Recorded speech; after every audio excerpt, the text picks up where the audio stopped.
Okay, well, good afternoon or good evening, Dubai. Good very early morning to some of our panelists that come from the West Coast, and good later morning from the East Coast. It is a pleasure to be at the Virtual Blockchain and Healthcare Symposium 2021, and my name is Dr. Alex Cahana, an industry leader in healthcare and blockchain, and I will be moderating this excellent panel about the future of healthcare data, and we will explain what is data sovereignty, data liquidity, and how can we empower data management through the use of distributed ledger technology. So without further ado, I will ask our distinguished panel here to introduce themselves. Maybe we'll start with Nadia, please. A few words about yourself. Thank you, Alex, and lovely to be with you all. I'm Nadia. I'm based in San Francisco with the World Economic Forum, more specifically the Center for the Fourth Industrial Revolution, which is part of the forum. Some of you might be familiar with the term Fourth Industrial Revolution, or in short, 4IR. Some of you knows it as Industry 4.0, but basically it's similar to the three industrial revolutions before. That the fourth industrial revolution is expected to have a tremendous impact on the world. And 4IR is really the age of digitalization. So that fusion of advances in artificial intelligence, robotics, Internet of Things, blockchain, quantum computing, precision medicine, and so on. So it's basically a way to describe the blurring of boundaries between the physical, digital, and biological world.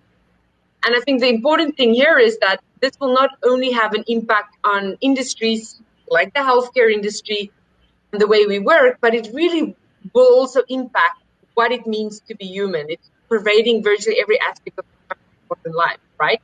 So at the center, we are working with global multi-stakeholder communities to make sure that these technologies like blockchain are accelerated for positive impact, but it is deployed in a way that is responsible and inclusive, and that risks are mitigated. I specifically am with the blockchain and distributed ledger team and also the data policy team. I'm, of course, working closely with other technologies where you see a convergence of blockchain with AI connected devices. Thank you.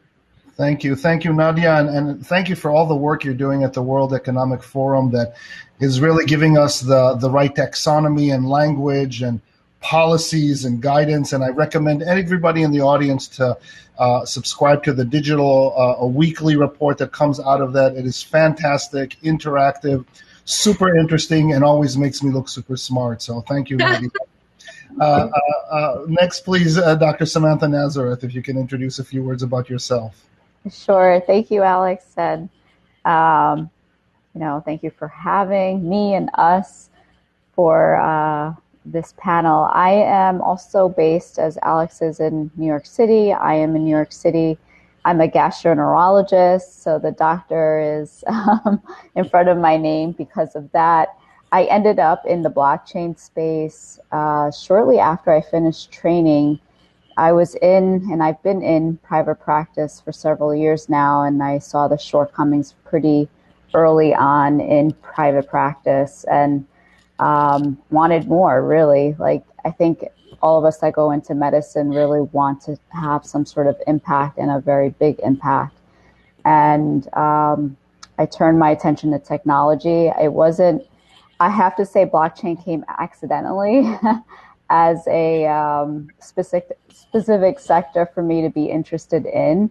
As I learned more about technology as a whole and each individual one, I realized that blockchain really did have an important solution basically to helping a lot of these healthcare challenges that we're seeing and really have seen over the past year up front and everybody's faces right now. So that's how I ended up in blockchain. And then also I'm chief medical officer of a blockchain company called Metame, and happy to be here to continue on this discussion. Very good. Thank you, Sam. And I will get back to you about asking what is Metame and a little bit about the work that you're doing, because I know just like Nadia, who's a globetrotter, you two have some work that you're doing now in Africa. So I'll get back to you with that. Dr. Ronald Harris, which again is an early morning. I think you're done with your cup of coffee. Tell us a little bit about yourself. Hi there. Good morning, Alex, and thanks for inviting me. So I'm almost done with my coffee, but I think I'm feeling the effects pretty well. So Dr. Ronald Harris, I'm actually a dermatologist, U.S.-based, grew up in San Francisco. I'm in Southern California now. I've been in private practice in academics. I was in academics quite a long time. And I've also been doing global health, mostly in sub-Saharan Africa for the last about almost 20 years now. And one of the things that I've seen working in developing countries and resource-poor countries is just the lack of data, the lack of healthcare data, and it contributes to huge problems with actually delivery of care and huge problems with patient safety. And I got into the blockchain space kind of like Sam, sort of by accident, and a very fortunate accident. And what I see now is how blockchain can certainly help not only in developing countries with data integrity, with the ability to have mobile data, but that also help with delivery of healthcare overall, not only in sub-Saharan Africa, but beyond that. So thank you for having me. Great. Maybe Ron, because you really brought up an important point of this data portability. Sure. Maybe can you tell us a little bit more, expand a little bit on that? What does blockchain do to data? Sure. And why does it allow what currently the centralized model of data is not doing? Sure. So let's talk about this from maybe a global health perspective first, because I think my experience is particularly has been in delivery of healthcare in resource-poor settings. So one of the main problems is scarce access to data, and when you go, for example, when you go to some countries and you're delivering care, a lot of folks just have paper records. And sometimes they'll bring paper in with them, and that's their medical record for the day, and that's their medical record that they carry around with them for most of their life. And that, of course, presents huge issues with trying to understand the issues of the patient that you're seeing and trying to understand how am I actually going to treat the patient. Additionally, there's limited data. So some of the data sometimes you get is either very limited or actually not correct. Sometimes the patient doesn't understand actually what's going on with them. They don't understand their allergies. They're not sure what their medications are for. And then the last real issue is just the lack of that data being portable. And as in the U.S. and in other developed countries in resource-poor settings, most of that data, if it's available, is centralized. And so you go into a clinic, and if there's a chart there, that's your only source of data for healthcare. So where I see blockchain helping with this, of course, is with distributed data, with allowing healthcare data to be portable, to be part of a mobile device, to be shared with both the patient, with a clinic or another physician, and have much more of a comprehensive, interactive interaction with your physician or with your healthcare provider. Thank you, Ron. I love that concept of, that portability that here in the West, we're used to electronic health records that are built for hospitals and clinics that are buildings, and buildings don't move. Right. Building A has one and building B does. There's no interoperability. Whereas here, you're describing a world where the patient is moving from place to place, and so you alluded to that. So you spoke a little bit about access and interoperability and all this. Maybe Sam, from a tech perspective, you mentioned Metame. You're the chief medical officer there. Can you tell us a little bit about what does that mean, data ownership or sovereignty, and how does that impact the patient-centric movement to a patient-driven movement? Sure. I think we're in this phase of things moving onto this, right? But it's a matter of who actually controls it from the back end, ultimately. If it's self-sovereign, patient-centric, right, it's about control, really. It's a matter of who do you give access to this data, and when, for how long, when does that access change, who do you want to share it to? Do you want to pass it down to an heir? I mean, there's so many options that an individual, if the data is self-sovereign, meaning simply the individual, us, you, us as a person, we have control of the data ultimately, meaning I get to decide who sees it, when they see it, when that access is turned off, how much I want to reveal of myself, because ultimately all of our data is currently siloed, right? Like we have all of these data points about ourselves, and this is outside of healthcare, this is just everywhere, but they all reflect back on who I am as an individual. So healthcare data in a hospital, healthcare data in a doctor, healthcare data in a wearable, but then just think of all the other data that I have, like financial data, demographic data, what I'm doing day to day. It becomes such a richer data set if all of that is together. But if I own it, I feel more comfortable, right? Like I don't want someone or something, an institution, to have access to very personal data that can be used against me later on in the future. So if I know I have ownership, that the data is self-sovereign, then that gives me control over who has access to it ultimately, and also gives me freedom to say no, because it's not just opt in or opt out. You can do either or, but using in a global sense, like what happened over the past year, if I'm consenting and I feel like my data will move medicine or health forward, and I know it's self-sovereign, am I more willing to share my data? And what does that mean for humanity? This is a great point, and I'm so glad that we're stressing a little bit on this, because we're used to speaking about, when we talk about data, speak about data privacy and GDPR or HIPAA or what's going on now in California and CCPA. So we're used to talking about privacy. We're used to talking about security, obviously, where everybody's on alert and listening to what of the hack du jour that happened. But we rarely hear about this idea of ownership and us controlling data in terms of accessibility and revocability, and we understand where smart contracts fall into this. Nadia, maybe from the World Economic Forum works with, guides, governments, institutions. There's so much legal, regulatory repercussions, I dare even say political ones.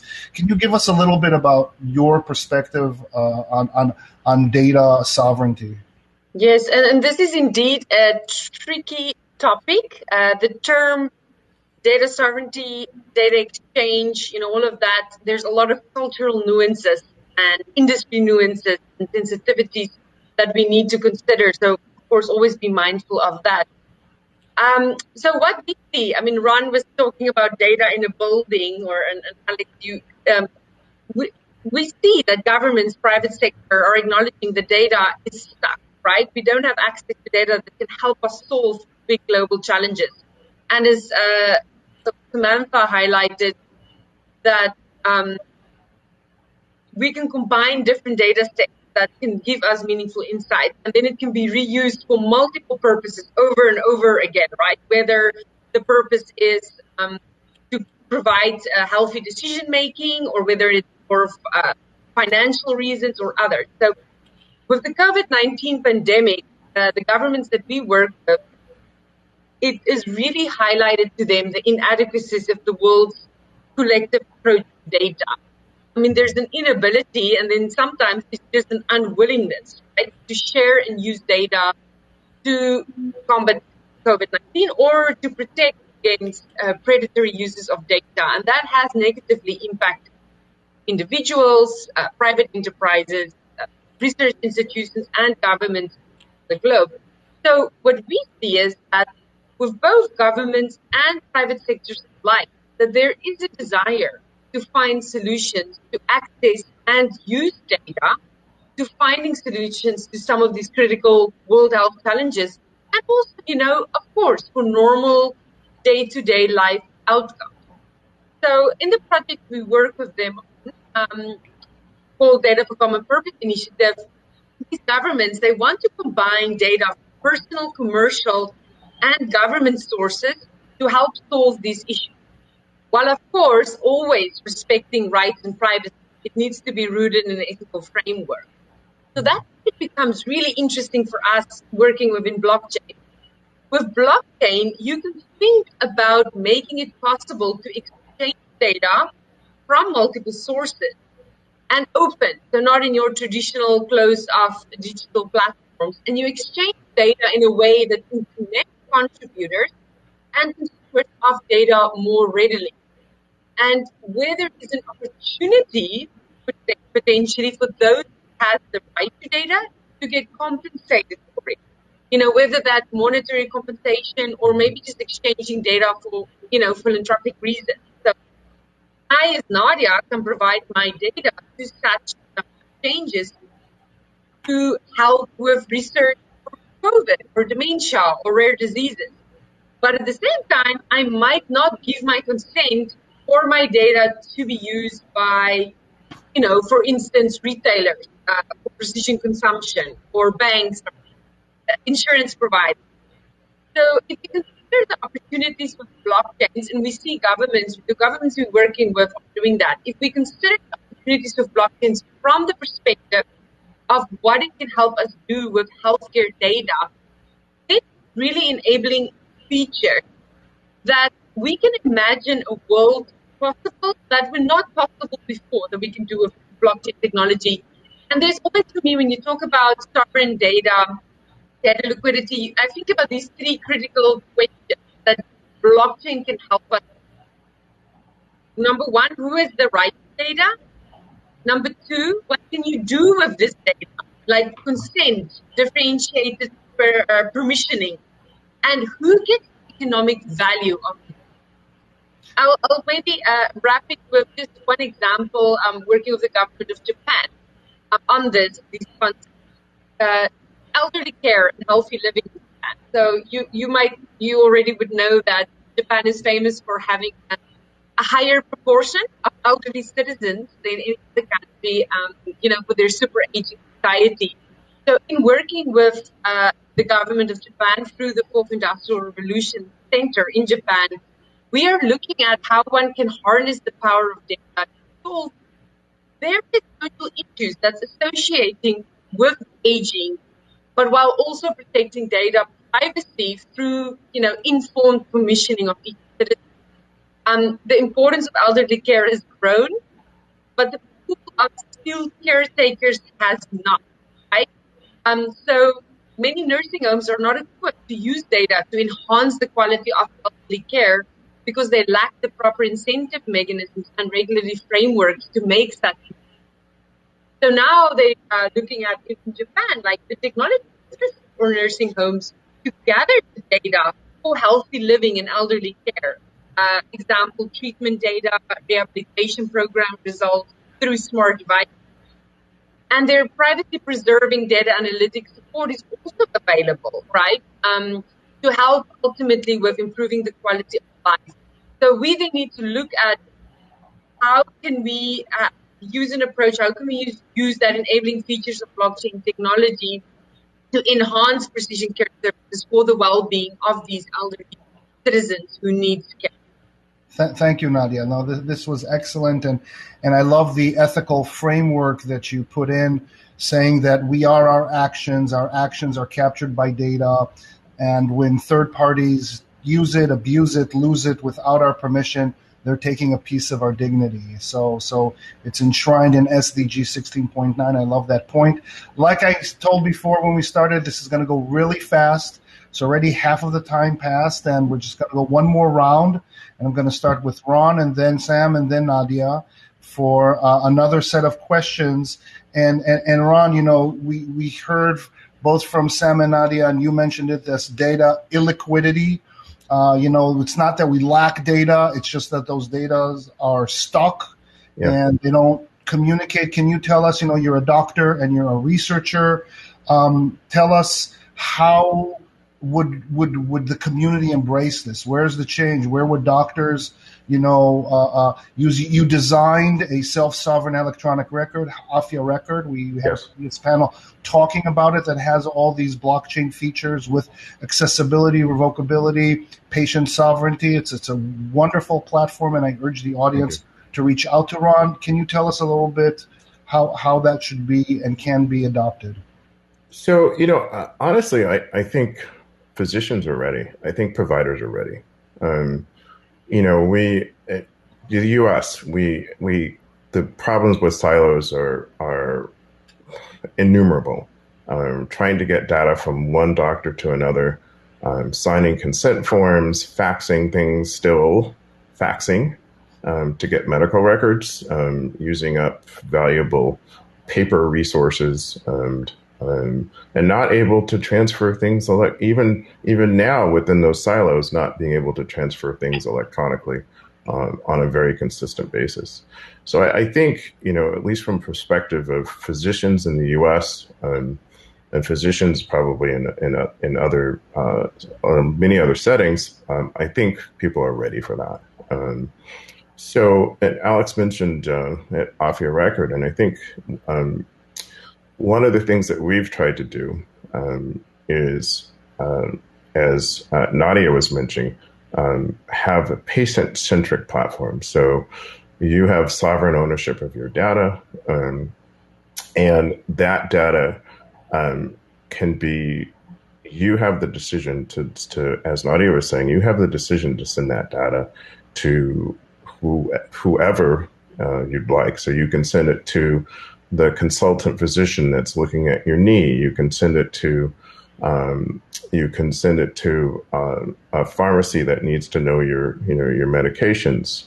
And as Nadia was mentioning too, one of the themes that you mentioned was patient empowerment. The ability to send your data to a research institution. One of the big problems that we have, not only globally, but also in developed countries, is we have a problem with research data being Eurocentric. And many countries, many ethnicities aren't represented within research data, and we're missing out on a huge resource of data, or huge area of data, because we don't have that information. We don't have the genetic information. We don't have the medical. We don't have the medical records. We don't have the patient's history, and we don't have ways of looking at differences in physiology and differences of genetics that can potentially make diseases in other ethnicities different. And so that empowerment, I think, is a huge part of what needs to be stressed particularly in developing countries, because it's honestly to me, it doesn't seem like it's done very often. So. Thanks. No, every time I hear you speak and talk about faxes and CD-ROMs, they give me a CD-ROM, and I don't know anybody in my entourage that actually has a CD reader and Manila folders. It's just incredible. And we came back from Nairobi and we saw the leapfrog from analog to blockchain based. Yes. And I think that we have to learn from Africa, the developments that are there. Perhaps. I'll ask Sam, because she represents a younger generation that biohacks and appreciates the data and the data ownership. A little bit about, if you can talk about that, and maybe also the business model, that can come behind that with blockchain and tokenization, and I don't know, maybe NFTs. But what are your thoughts? And when you look on one hand, the private practices in New York City, for example, how they work versus what is happening in East Africa. What are your thoughts? Yeah, and Nadia hit on a couple of these points earlier. What can you do with your data ultimately? And how valuable is the data? It's actually very valuable. If you look at the landscape of healthcare data ecosystems and companies, I'm always blown away of how many logos show up on any graphic compared to like digital healthcare startups. There are many, many, many companies out there that want your data, and unknowingly they have your data, right? Because you entered a system. So then the question is, how valuable is that data? And it depends on who you're asking, right? If you take Ron's example, let's say, there's a clinical trial that's being done and they really do not want a homogeneous data set and they need a specific group, whether it's a rare disease or a specific ethnic group, then that data becomes very valuable.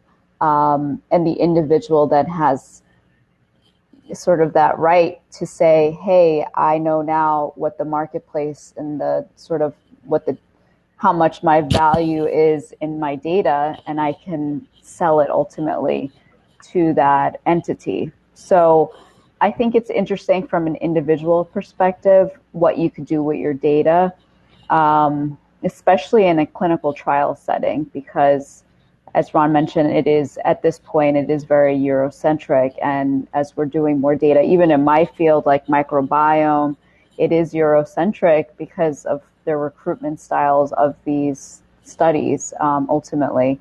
So we need to expand, obviously, who's included, but it is, there are obviously disparities and inequities that have existed in the healthcare systems that you do not want to continue with, hey, I want your data, but you're not going to be compensated. So at least if it flips the story a little bit of if a group or an individual is usually not represented in a data set, now has the power to say, but my data is my own. I know the value of it because I'm not represented, right? And you want it. That's an economy in itself.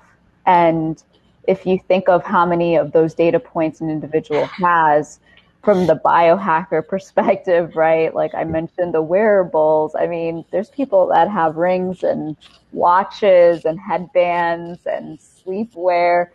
How much can you produce? I mean, you're producing data as you live daily. And if as IoT, Internet of Things, becomes a real thing, and Internet of Health things, like perhaps there's things that attach to your toilet. I mean, I have to bring back the toilet humor because I'm a gastroenterologist, but hey, I see this happening very soon, that there's going to be information that we're flushing down that gets tracked, and that becomes valuable data as well. So it becomes this individual economy that you can create with your own data. Thank you, Sam. I just love this idea and concept that you're bringing forward. That first of all, everything is data.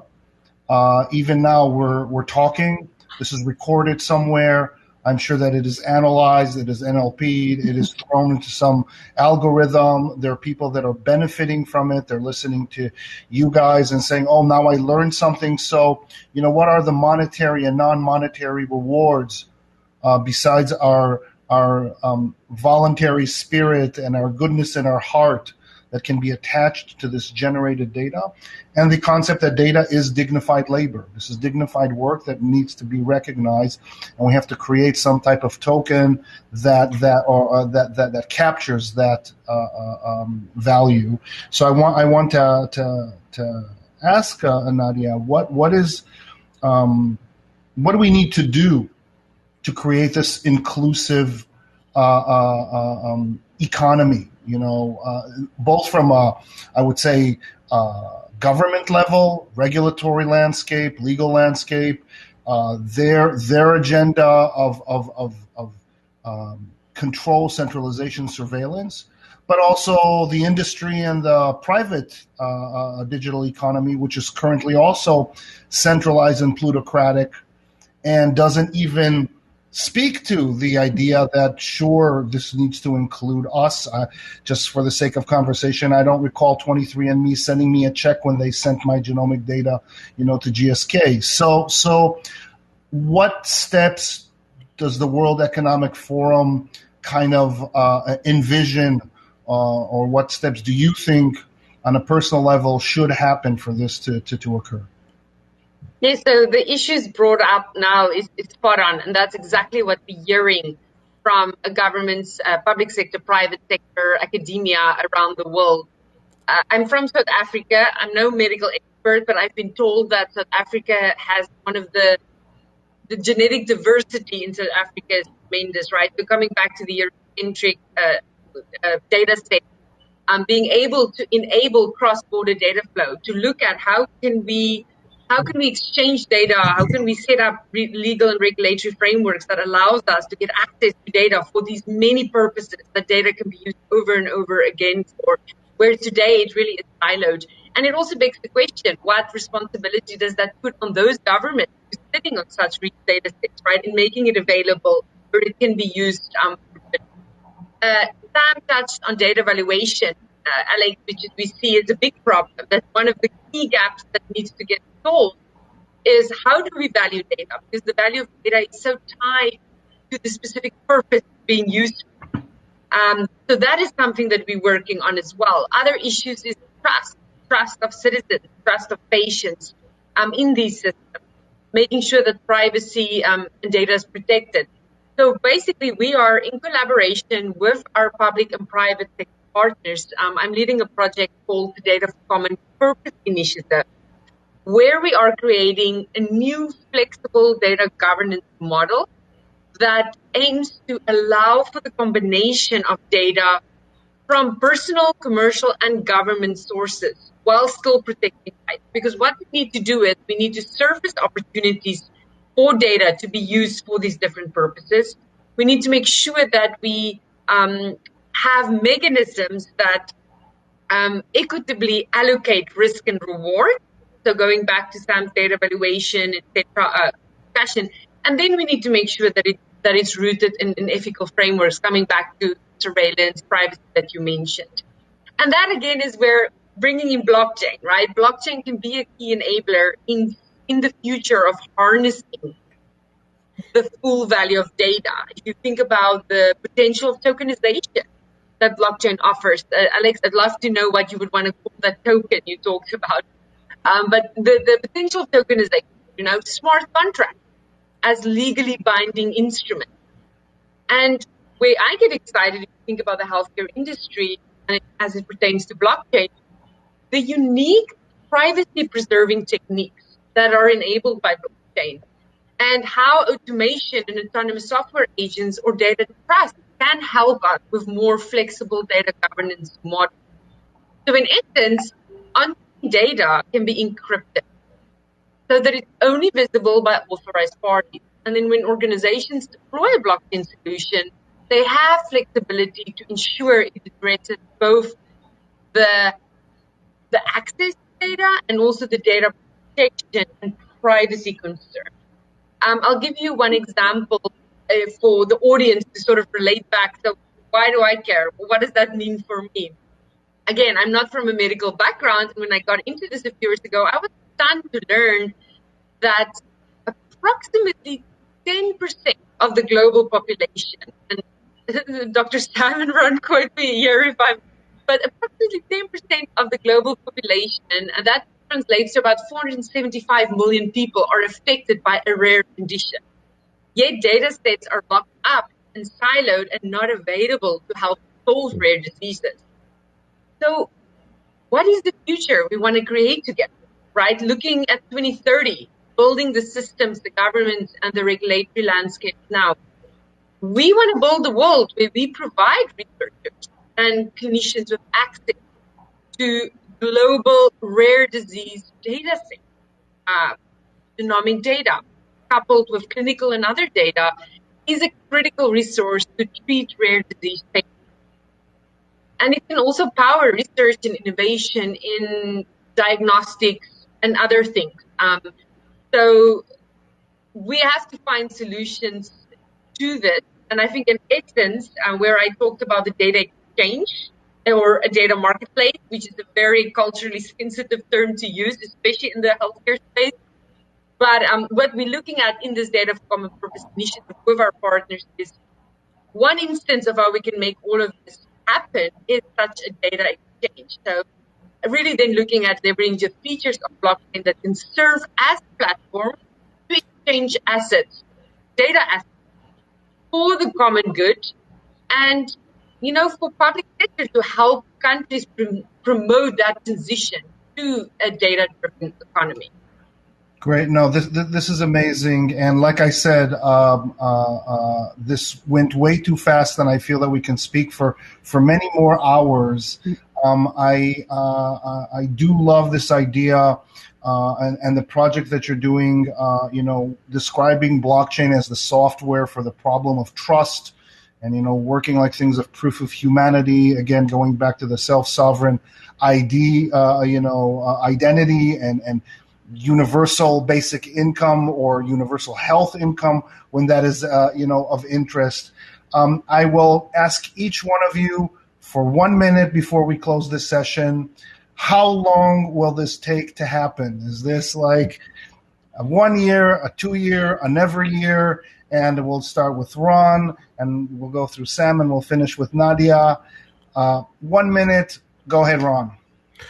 I think Africa is actually leading the way in sovereign patient-centered care using blockchain for security, using blockchain to allow, as Nadia put, integration of data sets from around the world. So as far as how long is it going to take? Well, it's happening right now. We're as part of Afya Rekod, we're part of hopefully the solution. Hopefully we're working with, we're making that patient-centered sovereign data shift that I think is necessary to move forward to where data is shared equitably, to where healthcare becomes more of or patients can take their health data and actually improve their health through leveraging with other institutions, through monetizing their health data to improve their financial conditions. So these are all the things that we're working on with in Kenya at this point, and so I think we're there now.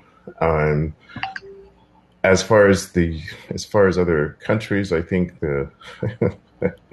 I think we're still stuck in the silo mode in the U.S. Okay, so maybe soon, but maybe never. So that's your answer. Sam, what do you think? 1 minute. Sure. I would say with specifically Africa, and I would even say Latin America, because the reason why I bring Latin America is because of recent news of using Bitcoin as a legal tender. So it's hard to ignore the cryptocurrency space. I know that this is not the conference for that, but it's hard to ignore that and not bring it into this topic because they're intimately intertwined. That's why I mentioned financial data earlier, because I think once, and fintech is really moving faster than healthcare and this space. So I would say that's a taste of things to come. If countries are adopting cryptocurrencies as legal tender, then other things will follow. So I have to put in my assumptions that Latin America, Africa, within 5 years, it will be standard of care. Excellent. Totally understood. Where the ground burns, that's where people move. That's the sense of urgency. Nadia, 47 and a half seconds. What say you? So in April, the World Economic Forum with our partners, we launched a white paper that gives a very detailed answer on this. You can go and look at it online. Data-driven economy, foundations for our common future. Data-driven economies, foundations for our common future. But I basically agree with Ron and Sam. I think countries are at different maturity stages. And I do think Africa shows potential. They can leapfrog with these technologies. Like you can see Rwanda has done with drone blood delivery, medical deliveries in Rwanda. Several government-led data exchange initiatives will be announced in the next year. Whether it includes healthcare data, that's a question that remains. These data exchanges are poised to play a pivotal role in the growth of the data economy and the transition to a data-driven economy. I think it's not a question of if, it's a question of when, and it's more so a question of how. Can we do it in a way that's responsible and inclusive? And again, going back to the ethical piece. Wonderful, wonderful. Well, guys, you've been amazing. This has been a wonderful panel. And I'll just end by saying that tech, at the end of the day, does nothing. It's what people do with technology that makes things happen. So thank you for what you're doing. Thank you for pushing the envelope forward. And I encourage the audience to reach out to us. And thank you for the organizers for having this a great conference. Have a great rest of your day and see you soon.